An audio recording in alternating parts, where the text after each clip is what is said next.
सुनिए poet space podcast, क्योंकि यहाँ दिलों को छुआ जाता है।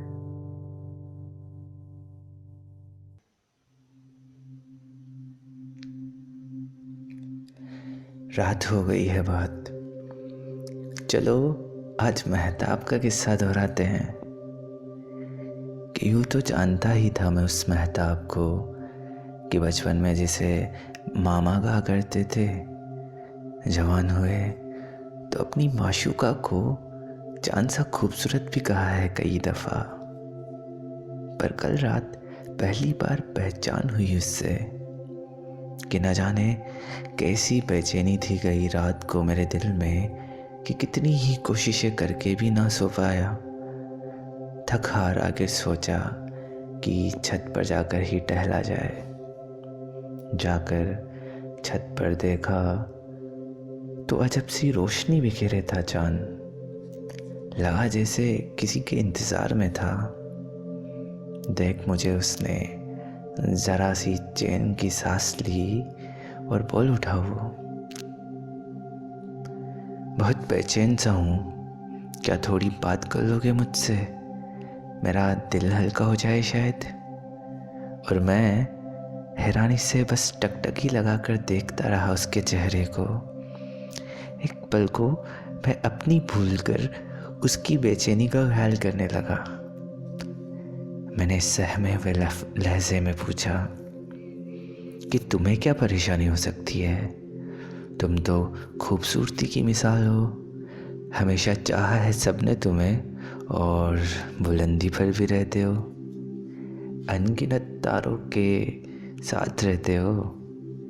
आफताब से चाहे कर भी ले शिकायत कोई उसकी गर्मी की, पर तुम तो हर इंसान के अजीज़ हो। यहाँ तक कि लोग तो ईद भी तुम्हें ही देखकर मनाते हैं। फिर क्या परेशानी हो सकती है तुम्हें? इतना सुनकर वो हंसते हुए बोला, तुम नादान हो बहुत।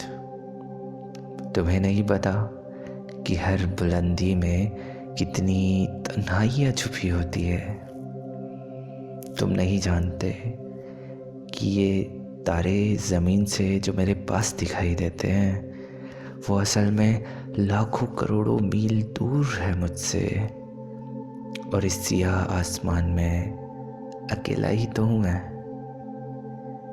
और ये खूबसूरती भी बस ज़मीन से ही दिखाई देती है। कभी आकर देखो मेरे अंदर, न जाने कितने गहरे ज़ख्मों के गड्ढे पड़े हैं।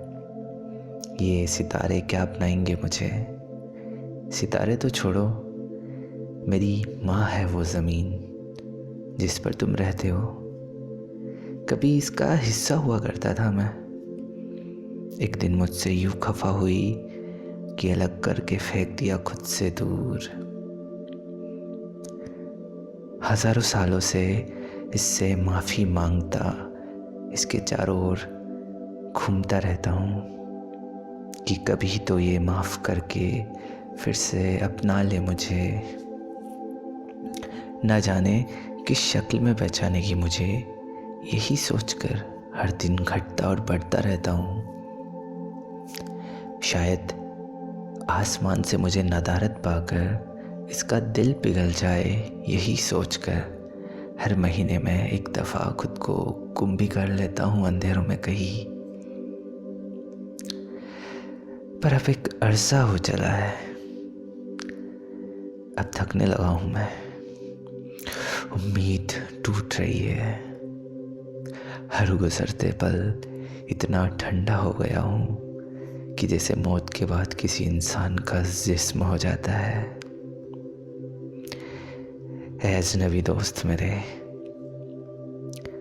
हो सके तो एक काम करना, तू जाकर नमाज पढ़ना।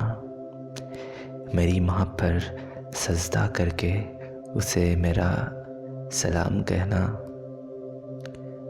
और एक दुआ करना कि या तो ये फिर से अपना ले मुझे, या आफताब को कह दे कि जला कर राख कर दे मुझे।